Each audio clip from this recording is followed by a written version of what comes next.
அடுத்து நாம் பேச அழைக்கிறோம். பாரதி வாசு அடுத்து பேசப்பட்ட இரட்டை இயக்குநர்கள் அதிகமில்லாத தமிழ் சினிமாவில் கூகுள் குட்டப்பா அடுத்து கார்டியன் படத்திலும் இந்த இரட்டையர்கள் புரிதலுடன் சேர்ந்தே பயணிப்பது மகிழ்ச்சி. கார்டியன் பட இயக்குனர் சபரி அவர்களை பேச அழைக்கிறோம். ஃபர்ஸ்ட் அண்ட் ஃபார்மோஸ்ட் நான் இங்கே நிற்கிறதுக்கு காரணம் எங்களோட டைரக்டர், என்னோட காட்ஃபாதர் திரு கே.எஸ். ரவிக்குமார் அவர்களுக்கு என்னோட நன்றி சொல்லிக்கிறேன். ஏன்னா அவர் தான் எங்களுக்கு இந்த புள்ளியார் ஸ்டோரி போட்டு கூகுள் குட்டை பண்ணுற படத்தை கொடுத்து எங்கேயும் சரவணனையும் டைரக்டர் ஆக்குனார். ஸோ எந்த மேடைக்கு போனாலும் அடுத்து எந்த படம் எடுத்தாலும் ஸோ அவர் போட்ட அந்த புள்ளியார் ஸ்டோரி தான். ஸோ இன்றைக்கி மறக்க மாட்டேன். தேங்க்யூ சித்தப்பா ஃபாதர். அண்ட் அதே மாதிரி producer Vijay Chander sir. So அவர் பார்த்தீங்கன்னா சின்ஸ் அவரே ஒரு டைரக்டர் அப்படின்றதுனால எங்களுக்கு ரொம்ப சப்போர்ட்டிவாக இருந்தார். லைக் எந்த விதத்துலையுமே நாங்கள் போய் அவர்கிட்ட நிற்கணுன்ற அவசியம் இல்லை. எல்லாமே கரெக்டாக அதே மாதிரி நடந்தது. ஸோ ப்ரொடக்ஷனில் ரொம்ப சப்போர்ட் பண்ணி எங்களுக்கு ரொம்ப எல்லாமே செஞ்சு கொடுத்தாரு. ஸோ எங்களால் ஈஸியாக எக்ஸிக்யூட் பண்ண முடிஞ்சது எல்லாமே. ஸோ அதுக்கப்புறமா எங்களோட அவர் ஹீரோயின் ஹன்சிகா அவர்களுக்கும் நன்றி சொல்லிக்கிறேன். ஏன்னா நாங்கள் கூகுள் குட்டை படம் பண்ணும்போது தான் ரிலீஸ் ஆகலை. ஆக்சுவலி அதுக்குள்ளேயே நாங்கள் இந்த படம் கமிட் ஆகிருந்தோம். ஸோ அப்போயே ஷூட்டிங் போயிட்டு இருந்தோம். அப்போது நாங்கள் ஒரு டெபியூ டைரக்டர்ஸ் தான் அப்படின்ற மாதிரியான அந்த ஒரு இதெல்லாம் இல்லாமல் ரொம்ப she made is very much ஃப்ளெக்சிபிளாக இருந்தாங்க, ரொம்ப கோஆப்ரேட்டிவாக இருந்தாங்க. ஸோ எங்களுக்கு ரொம்ப ஹெல்ப்ஃபுல்லாக இருந்துச்சு. ஸோ நல்லா பண்ண முடிஞ்சுது எங்களால். அண்ட் சாம்சிஎஸ் பிரதர் அவரோட பேக்ரவுண்ட் ஸ்கோர் அது மட்டும் பேக்ரவுண்ட் ஸ்கோர் மட்டும் இல்லாமல் சாங்ஸுமே ரொம்ப நல்லா பண்ணி கொடுத்துருந்தாரு. ஸோ ப்ரெஸ் அண்ட் மீடியா நீங்கள் கூகுள் குட்டப்பாவை எப்படி எங்களுக்கு பப்ளிக்கிட்ட கொண்டு போய் ரீச் பண்ணி ரொம்ப சப்போர்ட் பண்ணி கொடுத்தீங்களோ அதே மாதிரி இந்த படத்தையும் பப்ளிக் ரீச் பண்ணி வச்சு எங்கள் படத்தை ஹிட் பண்ண வைக்கணும் அப்படின்ற நான் கேட்டுக்கிறேன். கண்டிப்பான வாத்தியராக கல்லுக்குள் ஈரமானவர், சூப்பர் ஸ்டாரையும் உலக நாயகனையும் உள்ளங்கையில் வைத்து அழகு பார்ப்பவர், சேரன் பாண்டியனை இயக்கியவர் மட்டுமல்ல தமிழ் சினிமாவில் பல சேரங்களை உருவாக்கியவர் இயக்குனர் நடிகர் திரு கே.எஸ். ரவிக்குமார் அவர்களை வாழ்த்தி பேச அழைக்கிறோம். அனைவருக்கும் வணக்கம்.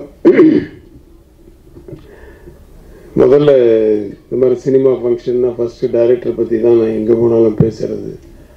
ஆனால் இந்த படத்தில் இந்த விழாவில் முதல்ல ப்ரொடியூசரை பற்றி பேசுகிறேன். பட் அவரும் ஒரு டைரக்டராக இருக்கிறதுனால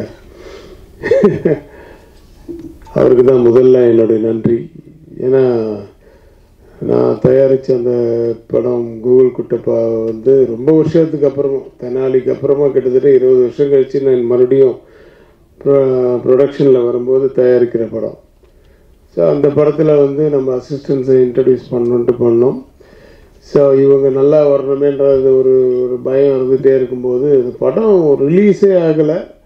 அந்த படத்தை அவர் பார்க்கவும் இல்லை, ஒரு சாங்கு கூட பார்க்கல, எந்த சீக்வன்ஸும் பார்க்கல. ஆனால் என்னுடைய அசிஸ்டன்ஸ் அப்படிங்கிற ஒரு நம்பிக்கை மேலே அவங்களுக்கு அஃப்கோர்ஸ் கதை கேட்டு அந்த கதை பிடிச்சதுக்கப்புறம் தான் ஒரு டைரக்டர் ஆக்குனார். பட் இருந்தாலும் அந்த நம்பிக்கையை வச்சு அவங்கள இயக்குனர் ஆக்கிய விஜய் சந்தர் அவர்களுக்கு மிக்க நன்றி. இந்த படம் ரிலீஸுக்கு முன்னாடியே பண்ணதுனால நீங்கள் தான் அவங்களுக்கு பெரிய சப்போர்ட் ஃபஸ்ட்டு. ஏன்னா அவங்க ஒரு தெம்பாக பண்ணுற அந்த எண்டு போர்ஷன் ஷூட்டிங் ஆச்சு, அந்த போஸ்ட் ப்ரொடக்ஷன்லாம் ரொம்ப தெம்பாக நமக்கு இன்னொரு படமும் இருக்குது அடுத்தது அப்படின்றது நானும் வெளியில் சொல்லிக்கிறதுக்கு ஒரு பெரிய சந்தோஷமாக இருந்தது. ஸோ நன்றி. இன்றைய கதாநாயகன் ஆடியோ ரிலீஸ் தானேப்பா, சாம்சிஎஸ். அவரோட அப்பப்போ கொஞ்சம் ஒர்க் பண்ண அனுபவம் இருக்குது. இந்த கலைஞர் நூறில் கூட என்ன நான் இந்த கலைஞர் தசாவதாரம் பண்ண சொல்லி ஒரு 10 இயக்குநர்கள் நம்ம ஆஃபீஸில் உக்காண்டாங்க, நீங்கள் தான் பண்ணோம், ஏன்னா தசாவதாரம்னு இருந்தால் நல்லாயிருக்கும் அப்படின்னு யோசிச்சேன். சரி, நான் அதிலெல்லாம் பண்ணிவிட்டு அதில் மியூசிக்கு சாம்சிஎஸ் சொன்னோன்னு ஒரு வார்த்தை கூட மறுப்பு சொல்லாமல் இம்மீடியட்டாக போட்டு கொடுத்தாரு. ஸோ கொஞ்சம் அப்பப்போ பழக்கம் இருக்குது. அவருடைய ஸ்டுடியோவுக்கும் போயிருக்கேன். ஒரு மாதிரி வித்தியாசமான ஒரு வாய்ஸ் அவருக்கு. இந்த படத்தில் கூட அந்த மயக்கிட்ட நீங்கள் தானே பாடியிருக்கீங்க, அந்த மாதிரி வாய்ஸ் நிறைய பாட்டுகள் அவர் வித்தியாசமான வாய்ஸில் பாடியிருக்காரு. மியூசிக் மேலே ஒரு பயங்கர ஒரு வெறி. ஆஃபீஸில் என் கூட பேசும்போது சொல்லியிருக்காரு அதை பற்றி. அந்த வெறி கொஞ்சம் கொஞ்சமாக தெரியுது ஒவ்வொரு படத்துலையும், அப்படி மெருகேறிட்டே போகுது. Continue that. All the best sir. Art director Ilaiyaraaja மிக எனக்கு வந்து ஒரு அருமையான நண்பர். அந்த நிறைய லொக்கேஷன்ஸில் ஷூட் பண்ணோம். அந்த கோட்டிக்குப்பா சுதீப் படம் கர்நாடகத்தில், அதாவது இங்கே இந்தியாவுக்குள்ளே தான், ஆனால் நிறைய அங்கே பெங்களூரு, மறுபடியும் சென்னை, மறுபடியும் கொடைக்கானல், இது மாதிரி நிறைய இதில் பண்ணோம். ஸோ நிறைய அவருடைய அனுபவங்கள்லாம் கேட்டுக்கிட்டேன். அவர் தான் விஸ்வரூபமெல்லாம் பண்ணியிருக்காரு. ஸோ அந்த விஸ்வரூபத்தில் எப்படி அந்த நேச்சுரலாக இதெல்லாம் பண்ணீங்க, அப்புறம் கமல் சாரோட எப்படி அப்படின்ற மாதிரி விஷயங்கள்லாம் நிறைய சொல்லுவார். இந்த வீட்லையா ஷூட்டிங் அப்படின்னு வந்து வந்தவுடனே சுதிப்பு கேட்டாப்புல ஒரு இதை போட்டு, ஆமாம் ஓனர்லாம் இங்கே உள்ளே இருப்பாங்களா, எப்படி நிறைய நாள் ஷூட்டிங் இருக்கு நமக்கு, இல்லை ஓனர்லாம் எல்லாம் வெளியே அனுப்பிச்சிட்டோம் அப்படின்னு. இப்போ வெளியே வச்சிட்டிங்களா, வேறு இடத்துல லொக்கேஷன் செட்டுக்கு அது அப்படின்னு. சுதீப் வந்து நிஜமாவே வந்து பார்த்து ஆச்சரியப்பட்டார். அவர் எவ்வளோ நிறைய படங்களில் வந்து அவர் நடிச்சிருக்காரு, அவர் பார்த்துருக்காரு. அவரே ஒரு இயக்குனர் வேறு. அவரே வந்து அது வந்து செட்டு மாதிரி ஃபீல் பண்ணாத ஒரு வீட்டை வந்து பார்த்த உடனே நிஜமாக ஃபீல் பண்ணார்ல, அதுதான் நமக்கு சக்ஸஸ். ஸோ இது மாதிரி நிறைய அனுபவங்கள் இருக்குது அவரோட. வாழ்த்துக்கள் என்னுடைய அசிஸ்டன்ஸுக்கிட்டேயும் ஒர்க் பண்ணதுக்கு. நிறைய பேர் எனக்கு நேரடி பரிச்சயம் இல்லை, ஆனால் படம் நான் பார்த்தேன். ஹன்சிகாவுக்கு எந்த மாதிரி பெர்ஃபார்மன்ஸு வரும் அப்படின்லாம் தெரியும் இருக்குது. ஆனால் இதில் வந்து டக்குன்னு சேஞ்ச் பண்ணுறதெல்லாம் வந்து ரொம்ப பிரமாதமாக பண்ணியிருந்தாங்க. சில இடத்துல வந்து அந்த ஃபேஸ் எல்லாம் சேஞ்சு பண்ணி பார்க்கும்போது அதில் சிஜி வேறு இதில் இருந்தது. பட் அது ரொம்ப ரொம்ப நல்லா இருந்தது. எல்லாமே அந்த குழந்தைக்காக தான் அந்த சென்டிமெண்ட் இருக்குது. கார்டியன் என்ற டைட்டிலே வந்து என்ன சொல்ல வராங்க அப்படின்னு சொல்லும்போது, அந்த கார்டியன் டைட்டில் அந்த எண்டில் தான் எனக்கு வந்து திருப்தியாக இருந்துச்சு. அதுக்கு மேலே கதையை சொல்லக்கூடாதுல்ல. இப்போ கடைசியாக இயக்குநர்களுக்கு வரேன். இந்த சபரி கிரீசன், குரு சரவணன், இவங்க தான் இப்படி தான் பேர் வரும் என்னுடைய படங்களில். அவங்களுடைய பேரெல்லாம் இவங்க ரெண்டு பேரையும் வந்து ஆக்சுவலான கோவில் குட்டப்பாக்கு வந்து இந்த ரெண்டு பேர் தான் வந்து மலையாள படத்தை ஒன்று காமிச்சு நீங்கள் நடிக்கணும் அப்படின்னாங்க. அதுக்கப்புறம் தயாரிப்பாளர் ஆகிட்டேன்னு வச்சுக்கோங்க. அதில் வந்து நீங்கள் அவங்க அந்த படத்தை இயக்குனராக முதல்ல இருக்க வேண்டியது. அது அந்த படம் எடுக்கலைன்னும் போது நாளே எடுக்கும்போது நீங்களே பண்ணுங்கள் அப்படின்னு சொன்னாங்கன்னா அவங்களுக்கு ரொம்ப சந்தோஷம். ஆனால் பேர் எப்படி சபரிகிரீசன், குரு சரவணன் அப்படின்னு ரொம்ப இருக்கக்கூடாது, ஷார்ட்டாக கூப்பிட்ற மாதிரி இருக்கணும்னு சொல்லிட்டு ஒரு 10 பேர் எழுதி பார்த்ததுக்கு அப்புறம் வந்து சபரி சரவணன், இப்போ குரு சரவணன்ற போது சபரி சரவணன் சொல்லி இது பண்ணேன். நீங்கள் என்றைக்குமே ஆனால் நண்பர்களாக இருக்கணும். உங்களுக்குள்ள ஒத்துமை இருந்து அந்த கதைக்கும் உங்களுக்கு இதுவாக இருந்ததுன்னா டெஃபினட்டாக நீங்கள் ஒன்றா சேர்ந்து பண்ணுங்கள். அப்படி இல்லையா தனித்தனியாக பண்ணால் கூட உங்களுக்குள்ளே இருக்கிற அந்த ஃப்ரெண்ட்ஷிப் மட்டும் போகக்கூடாது அப்படிங்கிறத நான் சொல்லியிருக்கேன் அவங்ககிட்ட. ஏன்னா எல்லா விஷயத்துலையுமே ஒத்து வரணும் இல்லையா. அதனால் வந்து அந்த இது இந்த மாதிரி நம்ம அந்த படத்து ரிலீஸுக்கு முன்னாடி அவங்க 2 பேரும் ஒன்றா சேர்ந்து பண்ணுற அளவுக்கு ஒரு படம் அமைஞ்சுது அவங்களுக்கு. 2 பேர் 2 எக்ஸ்ட்ரீம். எதுக்கு சொன்னேன்னா, ஒருத்தன் அந்த சரவணன் வந்து எப்போ பார்த்தாலும் சிரிச்சுக்கிட்டே இருப்பான். இது பாருங்க, இப்படியே எப்போவும் சிரிச்சுட்டு இருப்பான். இவன் எப்போவும் சிரிக்கவே மாட்டான். அந்த மாதிரி 2 பேரும் 2 டிஃப்ரெண்ட் கேரக்டர்ஸு.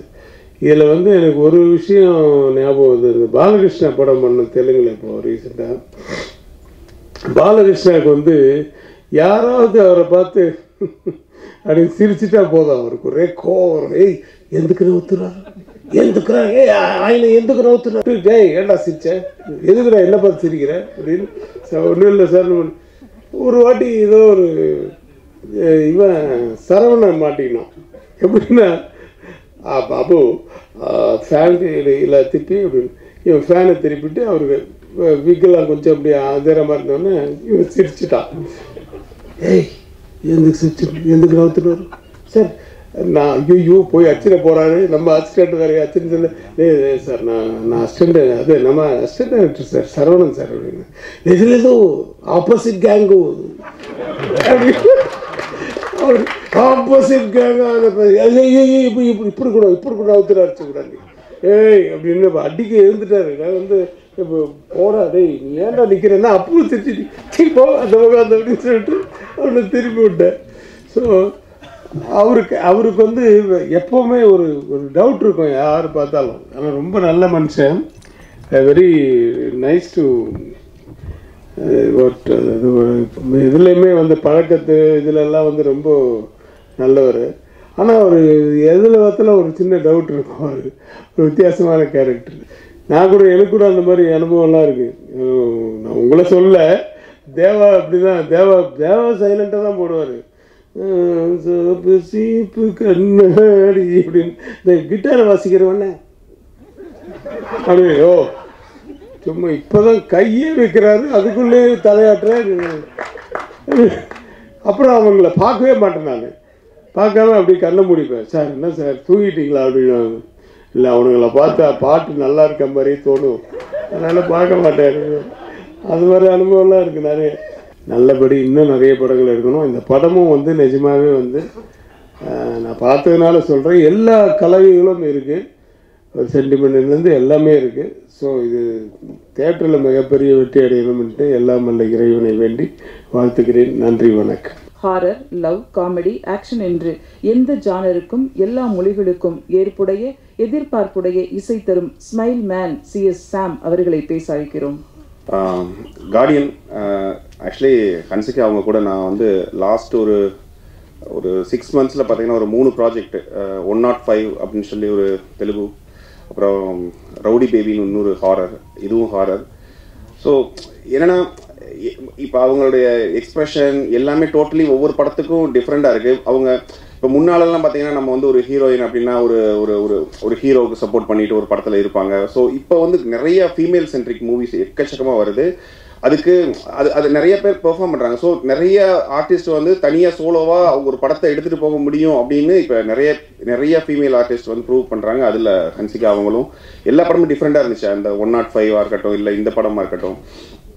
ஸோ அவங்களை அழகாகவே பார்த்துட்டு இருந்துட்டு ஹாரராக நமக்கு வந்து பண்ணுற படங்கள் ஏன்னா நமக்குமே பயமாக இருக்கு. நான் ஆல்ரெடி ஒரு இதில் கூட சொல்லியிருந்தேன், டிமாண்டி காலின்னு ஒரு படம் பண்ணிட்டு இருந்தேன். ஸோ நிறைய ஹாரர் வரதுனால ரொம்ப டார்க்காகவே இருக்கும். பண்ணி முடிச்சுட்டு வெளில வந்து பார்க்கும்போது நமக்கே இந்த உலகத்தில் தான் இருக்கிறோமாங்கிற மாதிரி ஒரு பயம் இருக்கும். ஆட்டோமேட்டிக்காக வந்துடும் அது எல்லாருக்கும். சினிமாங்கிறத தாண்டி நம்ம உள்ளே இன்வால்வ் ஆகி பண்ணும்போது. ஸோ அப்படி பண்ண படம் இது. சபரி அண்டு சரவணன் இவர் அவங்க கூட ஒர்க் பண்ணுற ஃபஸ்ட்டு படம். பட் அவங்களுடைய என்ன சொல்றது, யூனிவர்சிட்டியில் படிச்சுட்டு வந்த மாதிரி அவங்க. ஸோ ஃபஸ்ட்டில் அவங்களோட எக்ஸ்ப்ரெஷன் என்னன்னே தெரியாது. நம்ம ஒர்க் பண்ணுறது அவங்களுக்கு பிடிச்சிருக்கா பிடிக்கலையா எதுவுமே தெரியாது. அவங்கள பின்னால் உட்கார வச்சுட்டு தான் பண்ணேன். பேக்ரவுண்ட் ஸ்கோர் பண்ணும்போது அவங்க பின்னால் உட்காந்துருப்பாங்க, நான் ப்ளே பண்ணி நான் அப்படி தான் பண்ணுவேன் நான் நிறையா டைரக்டர்ஸ் கூட ஒர்க் பண்ணும்போது. ஸோ அவங்க திரும்பி பார்த்தாச்சுன்னா அவங்க அமைதியாக இருப்பாங்க, அவங்களுக்கு பிடிச்சிருக்கா பிடிக்கலான்னு தெரியல. அப்புறம் தான் புரிஞ்சிச்சு, நம்ம ஒர்க் பண்ணும்போது அவங்க ரியாக்ஷன் இருக்குது, நம்ம திரும்பும்போது அவங்க நார்மலாகிடுறாங்க. ஏன்னா சிலர் யோசிப்பாங்க, நம்ம நல்லா இருக்குன்னு சொல்லிட்டோம்னா இதோட நிப்பாட்டிக்குவாங்க. ஸோ நம்ம அமைதியாக இருந்தோம்னா இன்னும் கூட ஏதாவது பண்ணுவாங்க போல இருக்குது அப்படின்னு சொல்லிட்டு, அதனால சடனாக திரும்பி பார்ப்பேன். அப்போ அவங்க தலையாட்டுவாங்க நல்லா இருக்குன்னு. ஸோ அப்படி தான் தெரிஞ்சிருச்சு. ஏன்னா அவங்க 2 பேரும் எக்ஸ்ப்ரெசிவாக இருக்க மாட்டாங்க. பட் அது கண்டென்ட்டில் இல்லை. கண்டென்ட்டில் பார்த்தீங்கன்னா பயங்கர எக்ஸ்ப்ரெஷன் இருக்குது இந்த படத்தில். நிறையா ஒரு ஹாரர் மூவினா வழக்கமாக இப்போ ரிவ்யூவில் சொல்லும்போது சொல்கிறாங்கல்ல, அந்த மாதிரி ஊருக்கு ஒதுக்குப்புறத்தில் ஒரு வீடு, எதுக்கு போகிறோன்னே தெரியாமல் ஒரு 4 பேர் அந்த வீட்டுக்கு போவாங்க. ஸோ இந்த மாதிரி ஒரு டெம்ப்ளேட்டில் இல்லாத ஒரு படம். அப்படிப்பட்ட ஹாரர் இல்லை இந்த படம். ஹாரராக இல்லாமல் ஒரு எமோஷனல் படமாக நார்மலாக இருந்திருந்தாலும் இந்த படம் நல்ல படம் தான். பட் ஒரு ஹாரர் எலிமெண்ட் கொடுத்து அதுக்கு ஒரு பழி வாங்குதல் அப்படின்னு சொல்லும்போது இன்னும் கொஞ்சம் ஒரு டிஃப்ரெண்ட் எக்ஸ்பீரியன்ஸ் கிடைக்குது. ரவிக்குமார் சார் கூட வந்து படம் ஒர்க் பண்ணணும்னு எனக்கு ரொம்ப ஆசை. அவர் இன்னைக்கு இங்கே வந்தது, வாழ்த்து வந்ததுக்கு நான் ரொம்ப தேங்க் பண்ணிக்கிறேன் அவருக்கு. அவர் கூட எனக்கு பண்ணணும். ஏன்னா அவர் பண்ண மாதிரியான படங்கள் வந்து இப்போ ரொம்ப வெற்றிடமாக இருக்குங்க. ஆக்சுவலி இப்போ ஒரு டைப் ஆஃப் ஜானரில் மட்டும் படம் போயிட்டுருக்கோம். ஒரு த்ரில்லராக இருக்கட்டும், இல்லை ஒரு 4 ஸ்டேட்டில் 4 ஹீரோ வச்சு நம்ம ஒரு படம் நம்ம அப்படி தான் பார்த்துருக்கோமே தவிர ஒரு குடும்பப்பாங்கான ஒரு படம் ஃபுல் படம் சிரிச்சு நம்ம பார்த்தது அந்த மாதிரியான படங்கள் ரொம்ப வெற்றிடமாக இருக்குது. ஸோ சார் அவர் பண்ணணும் நிறையா. அதில் நானும் மியூசிக் பண்ணணும்னு ஆசைப்பட்றேன். அவர் கூட நான் அவர்கிட்ட சொல்லிட்டே இருக்கேன், சார் எப்போனாலும் சொல்லுங்கள், என்ன படம்னாலும் சொல்லுங்கள், நம்ம பண்ணலான்னு சொல்லி. எனக்கு அவர் அவ்வளோ பிடிக்கும். ஸோ அவர் வந்தது எனக்கு ரொம்ப சந்தோஷம். இந்த படத்தில் டெக்னிக் ஸோ அப்போ நமக்கு வந்து பயத்தை இன்க்ரீஸ் பண்ணணும்னு சொல்லிட்டு நம்ம மியூசிக்கெலாம் நிறையா ஒர்க் பண்ணுவோம்.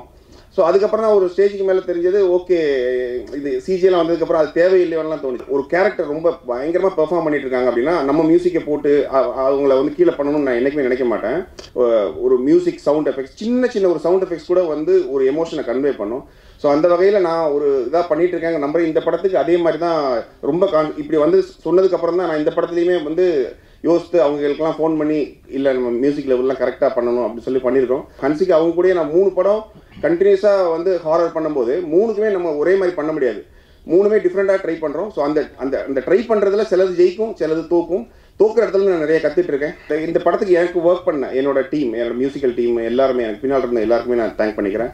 அடுத்து நான் பேச அழைக்கிறோம். எங்கேயும் எப்போதும் காதலிக்கும் அழகு தேவதை, பல லட்சம் நட்சத்திரங்களுக்கிடையே ஒளிரும் நிலவு, கொஞ்சம் தமிழும் கொஞ்சி பேசும் தமிழும் அழகு, the beautiful doll, lovable girl Hansika Motwani அவர்களை பேச அழைக்கிறோம்.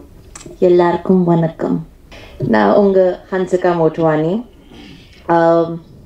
கார்டியன் படம் female centric women's day release ஆகுது.